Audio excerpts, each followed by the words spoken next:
आज हम जिस टॉपिक पे बात कर रहे हैं वो बहुत ही कॉमन टॉपिक है। जब हम क्लिनिक पे बैठे होते हैं तो पेशेंट आता है हमारे पास और हमें आके कहता है कि डॉक्टर साहब दांत में शदीद दर्द है। उसने यहाँ पे हाथ दिया होता है और कह रहा होता है शदीद पेन है। अब वो दो कंडीशन है, या तो सिर्फ दर्द के साथ आएगा या फिर साथ में वो कहेगा कि कहेगा नहीं बल्कि नज़र आ रहा होगा साथ में सूजन भी हुई होगी। खैर जिस भी कंडीशन में आएगा, यहाँ पे जब हमारे पास क्लिनिक पे पेशेंट प्रेजेंट करेगा पेन के साथ, तो 3 किस्म के पेशेंट्स हैं जो हमारे पास आते हैं। एक तो मैक्सिमम किस्म के जो होते हैं, जो ज़्यादातर लोग आके हमें कहते हैं, सबसे पहले किस्म का पेशेंट के सर दांत में शदीद दर्द है, इस दांत को निकाल दें। ये तो हमारे लिए बहुत आसानी हो जाती है कि ट्रीटमेंट तो है, खुद ही उसने बता दिया पेशेंट कि दांत निकाल दें। ठीक है जी, हम तो बैठे हुए हैं, चलें जी। दूसरी किस्म का मरीज़ वो होता है जो हमें आके कहता है डॉक्टर साहब शदीद दर्द है इस दांत में, दांत हमने निकलवाना नहीं है, मैंने सिर्फ आप दवाई दे दें ताकि मेरे दर्द से आराम आ जाए। तीसरी किस्म का मरीज़ वो होता है जो हमें आके कहता है कि डॉक्टर साहब मुझे दांत में शदीद दर्द है, मेरा इलाज करें। आहा, ये सबसे बेस्ट मरीज़ होता है, लेकिन ये मरीज़ बहुत कम पाया जाता है।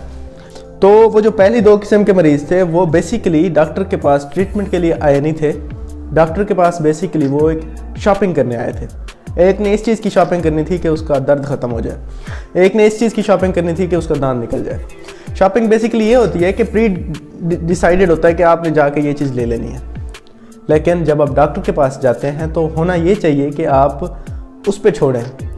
ठीक है, आप मर्ज़ी से जो दिल करे वो डॉक्टर सिलेक्ट करें, लेकिन जब आपने एक डॉक्टर सिलेक्ट कर ली है तो एटलीस्ट उस डॉक्टर को आप ये अथॉरिटी दें कि वो आपके बारे में सोच सके, डिसाइड कर सके और प्लान कर सके कि आपका क्या होना है।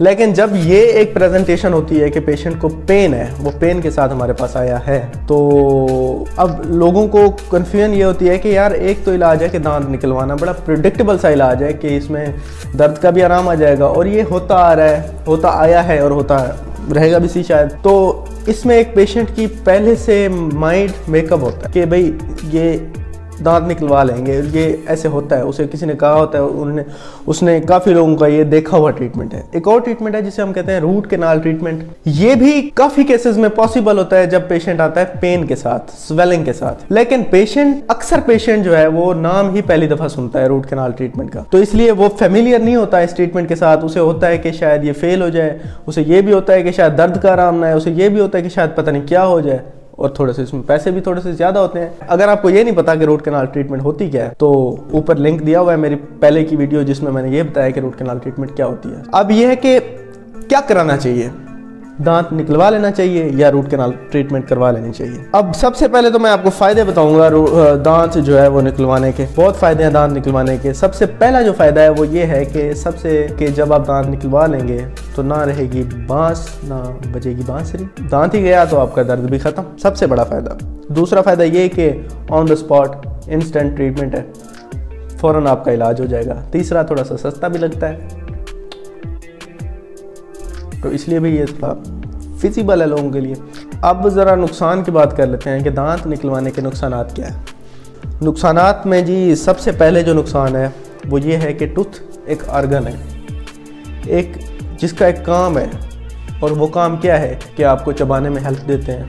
आगे वाले दांत आपको स्माइलिंग में भी हेल्प देते हैं, आपके ब्यूटी में जो है वो कंट्रीब्यूट करते हैं। और एक और फ़ायदा होता है दांतों का जो अक्सर लोगों को नहीं पता, वो ये है कि जब हम बोलते हैं ना तो दांत हमारे अल्फाज की अदायगी में हमारी हेल्प करते हैं। और अगर कुछ दांत अगर हमारे ना हों तो कुछ अल्फाज ऐसे हैं जो हम अदा नहीं कर पाते। जिस तरह फ़े का लफ्ज़ है, हमारा जो नीचे वाला लिप है वो ऊपर वाले दांतों को टच करता है, तब ये फ़े की आवाज़ निकलती है। तो काफ़ी सारे इस तरह के अल्फाज हैं जो हम नहीं बोल पाएंगे अगर हमारे दांत ना हों। तो साफ ज़रा इनमें से किसी भी फंक्शन को आप चबाने वाला फंक्शन गया, खूबसूरती वाला जा सकता है, और आपको बोलने की सलाहियत भी उसी तरह से नहीं रहेगी जब आपके दांत 1 या 2 निकल जाएंगे। वीडियो में दिखा रहा हूँ कि जब हम दांत को निकाल लेते हैं तो दांत निकलने के बाद वो जगह खाली हो जाती है। अब वो जगह जब खाली हुई तो उस जगह को एक नेचुरल फिनोमिनन है कि उस जगह को फिलअप करने के लिए साथ वाले दांत, जब हम चबाते हैं या मूवमेंट करते हैं दांतों की, तो साथ वाले दांत मूव करना शुरू कर देते हैं। पीछे वाले दांत आगे आना शुरू कर देता है, आगे वाला पीछे जाना शुरू कर देता है, तो वो एक डिस्टलाइजेशन होती है, मीजियलाइजेशन होती है, दांतों की मूवमेंट होती है।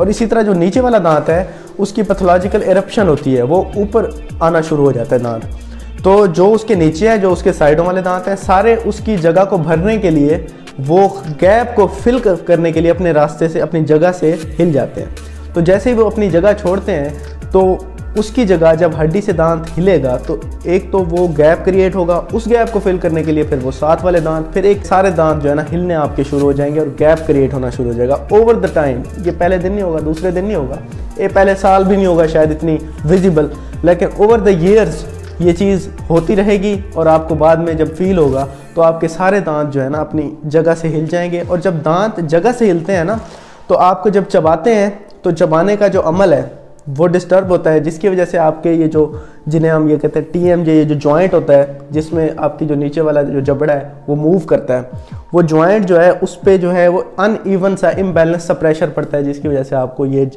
जॉइंट का प्रॉब्लम होता है। यहाँ पेन और यहाँ क्लिकिंग साउंड आना शुरू हो जाती है और आप मुंह को खोलने और बंद करते वक्त आपको परेशानी होती है। ख़ास तौर पे एक साइड से दांत ख़त्म हो गए आपके तो उस साइड से आप चबा भी नहीं सकेंगे, और जब चबाएंगे नहीं तो दूसरी साइड से चबाएंगे, तब दूसरी साइड से चबाएंगे तो भी जॉइंट पे जो प्रेशर है वो अनइवन पड़ेगा, गैर मतवाजी होगा, तो जिसकी वजह से क्या होगा कि जॉइंट्स का मसला होगा बाद में।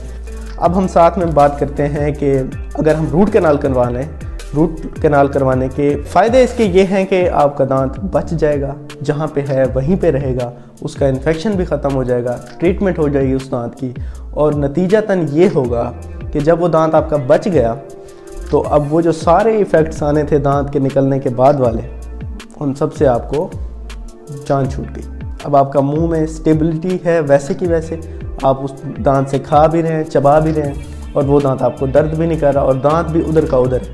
ये है रूट कैनाल ट्रीटमेंट का फ़ायदा। अब मैं ये नहीं बताऊंगा आपको, ना ही आपसे एडवाइस दूँगा कि आप रूट कैनाल करवाएं या दांत निकलवाएं, आपकी मर्ज़ी है।